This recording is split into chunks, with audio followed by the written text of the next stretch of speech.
O livro de Elamã começa com assassinatos, intrigas e pactos secretos. Quando Paorã, o juiz supremo, morreu, ele não deixou ninguém para ocupar seu lugar na cadeira de juiz, e três de seus filhos, Paorã II, Paanque e Pacumene, disputaram. Paorã II foi nomeado pelo povo em 52 anos antes de Cristo para ser o novo juiz supremo e governador, e cada filho reagiu de maneira diferente. Pacumene, ao ver que havia perdido, aceitou o desfecho e apoiou o irmão, mas Paanque, o terceiro irmão, tentou se rebelar e foi executado de acordo com a lei. Seus seguidores ficaram com tanta raiva que um deles, um homem chamado Quiscumen, foi ao tribunal e assassinou Paurã. Ele escapou e voltou para aqueles que o enviaram, e eles juraram por seu eterno Criador que eles não contariam a ninguém que Quiscumen havia assassinado Paurã. Pacumene se tornou o juiz supremo, e Coriantmur e outros dissidentes nefitas lideraram os lamanitas na batalha contra os nefitas. Eles usaram uma estratégia interessante e, em vez de perder tempo com áreas remotas, eles foram direto para o centro da terra de Zaraela.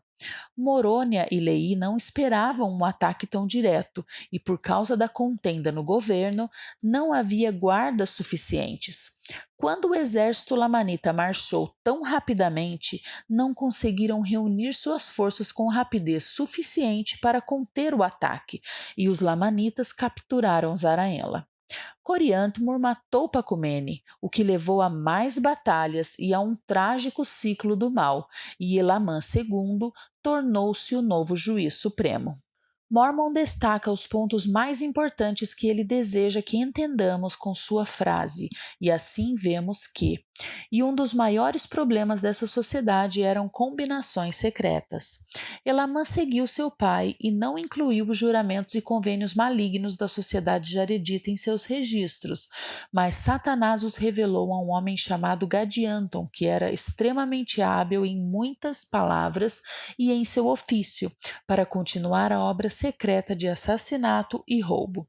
Ele se tornou o líder do bando de Quiscumen e conduziu seus seguidores para o deserto, onde lhes prometeu poder e autoridade sobre o povo. Eles fizeram convênios secretos, incluindo uma obra secreta de assassinato e roubo, jurando por seu eterno Criador. Em todo o livro de Mormon, eles são conhecidos como combinações secretas, mas em Elamã eles eram conhecidos como ladrões de Gadianton, que mantinham as coisas secretas entre si, dando sinais secretos uns aos outros. Satanás é o grande imitador e adora copiar coisas sagradas, como juramentos, convênios, sinais e nomes secretos. Ele perverte os princípios verdadeiros com suas combinações malignas e secretas reveladas a pessoas iníquas para roubar, assassinar e ganhar poder sobre os outros. O livro de Mormon foi escrito para os nossos dias e também temos muitas sociedades secretas, gangues e grupos terroristas. Eles são opostos aos princípios de retidão revelados às pessoas fiéis para obter poder sobre o homem natural, capacitá-las a se libertarem dos vícios mundanos e se tornarem mais semelhantes ao Salvador. Uma das melhores maneiras de lutar contra uma combinação secreta é com uma combinação aberta, e o melhor exemplo é o Evangelho de Jesus Cristo, com missionários e membros em todo o mundo. Mormon nos disse que a influência de Gadianton sobre a nação nefita eventualmente causou sua destruição, quando eles escolheram o que ele e seus discípulos malignos ofereceram em vez do que Cristo e seus discípulos justos ofereceram. Elamã III abrange 11 anos de história nefita com tempos de paz e contendas. O novo juiz supremo, Elamã, e seus filhos foram grandes exemplos para os nefitas, o que levou a uma prosperidade extremamente grande na igreja, de modo que milhares de pessoas se uniram à igreja e foram batizados. O povo renovou seu compromisso com o Evangelho de Cristo e houve regozijo contínuo na terra de Zaraela e em todas as regiões possuídas pelos nefitas, e paz e imensa alegria nos 49º e 50º anos do governo dos juízes. Por volta de 46 anos antes de Cristo, as coisas se acalmaram e os humildes seguidores de Cristo jejuaram e oraram com frequência, tornaram-se firmes na fé e purificaram e santificaram seus corações para Deus. O livro de Mórmon contém muitos exemplos dos perigos do orgulho e das bênçãos da humildade. Lemos em Elamã sobre vários exemplos de algo chamado de ciclo do orgulho. A qualquer momento podemos estar em qualquer lugar nesse ciclo e cada um de nós decide onde ficar nele. Justiça e prosperidade. Os membros fiéis da igreja começaram a ficar extremamente ricos. Orgulho e maldade. Em poucos anos, o orgulho entrou no coração dos membros da igreja e eles começaram a oprimir os pobres, impedir que os famintos se alimentassem, vestir os nus, ferir os seus humildes irmãos na face, zombar de coisas sagradas, negar o espírito de profecia e revelação, assassinar, saquear, mentir, roubar, cometer adultério e se levantar em grande contenda. Destruição e sofrimento. Seu orgulho e maldade levaram à próxima fase do ciclo. Elamã ensinou que, por causa de grandes iniquidades e arrogância, eles foram abandonados com suas próprias forças e não prosperaram, mas foram afligidos e feridos. Quando vivemos de uma forma que não convida o Senhor a estar em nossas vidas, seu espírito se retira e ficamos sem sua ajuda. Isso nos faz sofrer por causa de nossas escolhas, não porque o Pai Celestial não nos ama, mas porque escolhemos não ouvi-lo. Humildade e arrependimento. As destruições e sofrimentos causados pelas ações dos nefitas os ajudaram a se humilhar e se arrepender do que fizeram de errado. Eles ouviram os profetas que lhes disseram o que aconteceria se não se arrependessem. Eles acreditaram neles, se arrependeram e começaram a prosperar. Quando decidimos ser humildes, convidamos o Pai Celestial para entrar em nossa vida. Ele nos ajuda a fazer boas escolhas e sentiremos seu amor por nós e pelos outros. Elamã 3:29 fala sobre as astutas ciladas e truques do diabo. Se Satanás não nos colocar de lado com assassinato ou adultério, ele então tentará algo como excesso de zelo de coisas que com moderação podem ser boas. Seu objetivo final é nos tirar do caminho para a miséria, enquanto se nos apoiarmos na palavra de Deus, podemos continuar no caminho e não nos perder.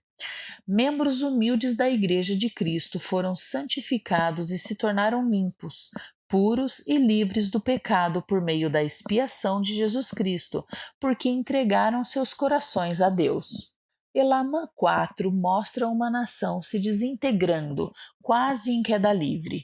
Apenas 5 anos depois de uma época de incrível prosperidade na igreja, os nefitas sofreram sua derrota mais dramática. Os dissidentes nefitas convenceram os lamanitas a irem para a guerra e eles derrotaram os nefitas e obtiveram muitas de suas terras.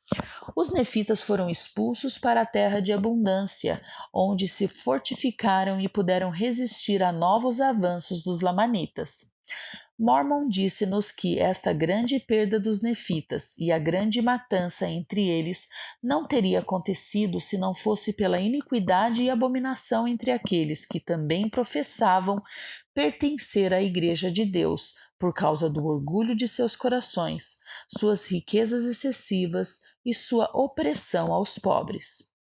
Morônia, Lei e Nefe profetizaram muitas coisas ao povo a respeito de suas iniquidades e o que aconteceria se não se arrependessem de seus pecados. O povo se arrependeu, lembrou-se das profecias, guardou os mandamentos e começou a prosperar. Eles reconheceram sua fraqueza e se voltaram para Deus e foram capazes de recuperar metade de suas propriedades e terras. Nefe e seu irmão Lei desistiram da cadeira de juiz para pregar a palavra de Deus pelo resto de seus dias.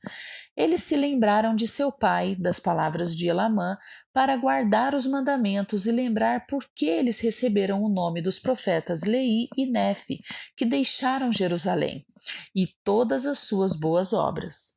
Uma forma da palavra lembrar é encontrada 240 vezes em todo o livro de Mórmon e 15 delas em Elamã 5. Elamã disse a seus filhos que o Senhor viria para nos redimir não em nossos pecados, mas de nossos pecados, e que deveríamos acumular tesouros no céu para obter a vida eterna.